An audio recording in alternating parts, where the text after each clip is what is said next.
Zita rangu ndinonzi Precious Chakuma. Ndinoshanda kusangano reDeaf Women Included Programs Manager. So kusangano redu tinoshanda nenyaya dzakasiyana-siyana, but zhinji dzacho pamusoro pevanhu vane urema, vanosanganisira vanhu vane albinism, vane urema hwekusanga neurema hwepamutezo pamuviri zvakasiyana-siyana, but mainly tinoshanda nemadzimai akaremara. So takaona kuti madzimai akaremara anosangana nematambudziko akawanda, kutanga pakushaya dzidzo chaipo, ndekuti vakaremara maybe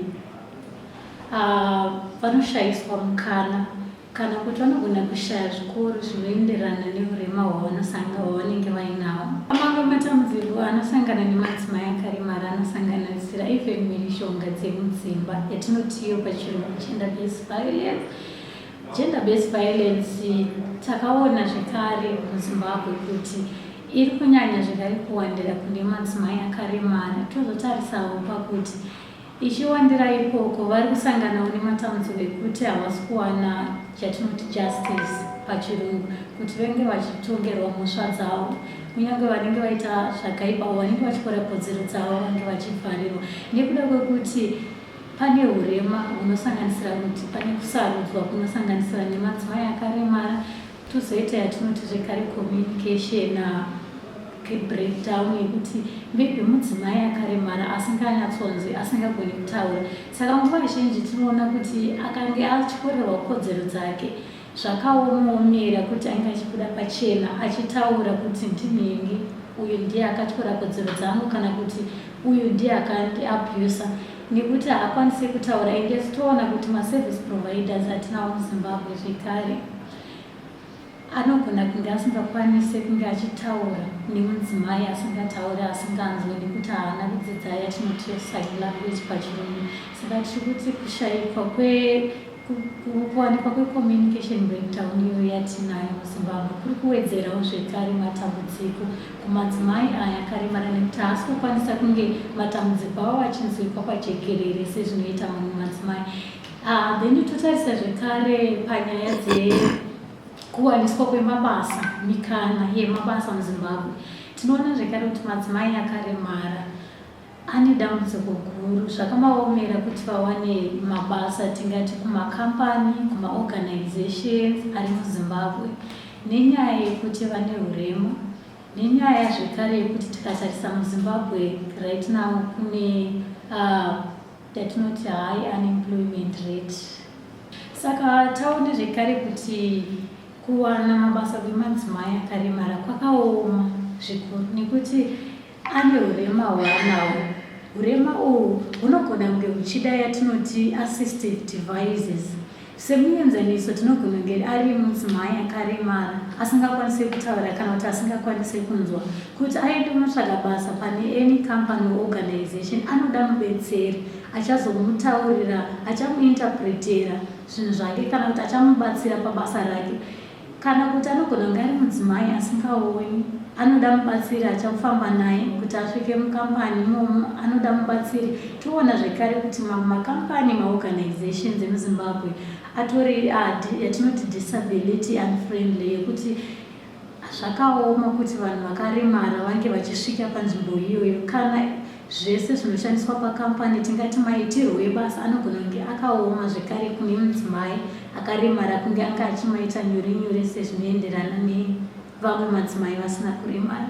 Saka iwe matambudziko iwayo ndo mamwe angachiwedzera kuti madzimai akaremara tozomaona ari kana mumanharaunda mavanogara, kana mungave mutauni, vanozopedzera vakuita yatinoti vending, kutengesa michero nezvimwe zvakasiyana-siyana kuti vange vachiwana kuti vararame.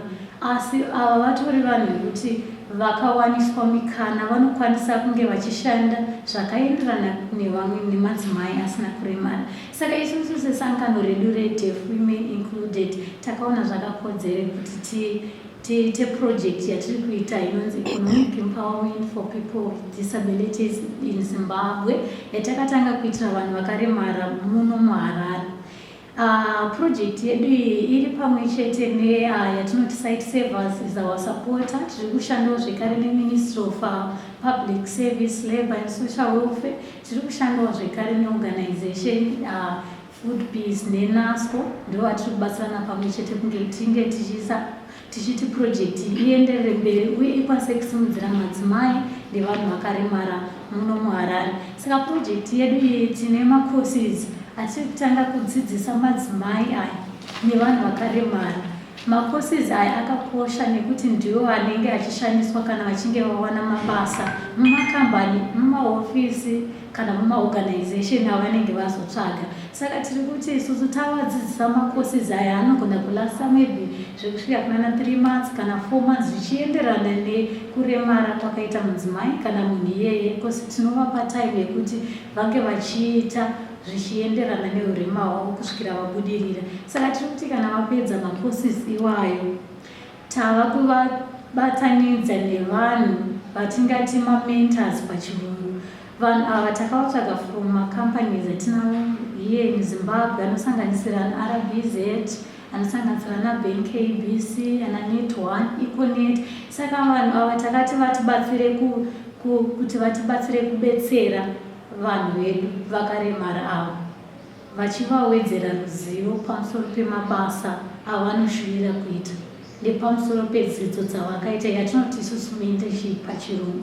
Saka tiri kuti kana vapedza this mentorship process yatiri kutaura nezvayo, tinozoenderera mberi takuvalinkisa nemabasa, because tiri kuvatsvagira zvekare mikana yemabasa mumacompanies atiri kushanda nawo paproject yedu.